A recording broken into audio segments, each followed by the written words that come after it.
Club monarchy back on right wing. Club radicals were on left wing. National party sat in center and started to sing. अब जहाँ meeting होती थी ना, वो ministers वगैरह का कोट लगाया जाता था ना, उसमें सेंटर में तो बैठा नेशनल असेंबली, उसके जो भी मेंबर्स थे।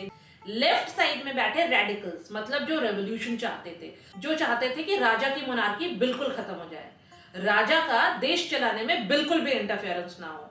ऐसे रेडिकल्स बैठे लेफ्ट विंग में।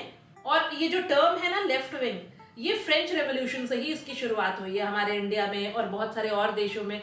ऐसी पॉलिटिकल पार्टीज जिनको लेफ्ट विंग कहते हैं वो वही होती हैं जो रेवोल्यूशनिस्ट होती हैं, जो नए विचारों की होती हैं, उनको कहते हैं लेफ्ट विंग वाले।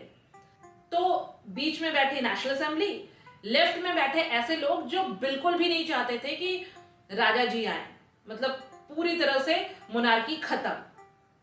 और राइट में बैठे ऐसे लोग जो चाहते तो थे कि हाँ नेशनल असेंबली रूल करे, मगर उसके साथ वो ये भी चाहते थे कि मोनार्की एकदम से खत्म ना हो।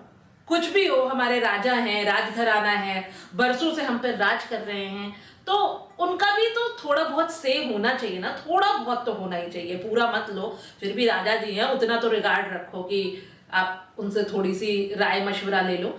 तो वो बैठे जो मोनार्की को थोड़ा बहुत फेवर करते थे, उसका नाम उन्होंने दिया कॉन्स्टिट्यूशनल मोनार्की, कि कॉन्स्टिट्यूशन में मोनार्की का भी थोड़ा बहुत दखल हो। वैसे लोग बैठे राइट साइड में, उनको कहा गया राइट विंग। अब आप लोगों को समझ में आया, ये लेफ्ट विंग और राइट विंग पार्टीज जो हैं, इनको लेफ्ट विंग और राइट विंग क्यों कहा जाता है।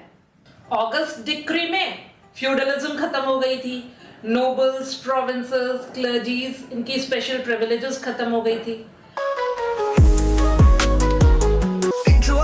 बन गई नेशनल कॉन्स्टिट्यूट असेंबली। इन जुलाई इन्हें बन गई नेशनल कॉन्स्टिट्यूट असेंबली। अगस्त में declaration of the rights of man end of the citizen.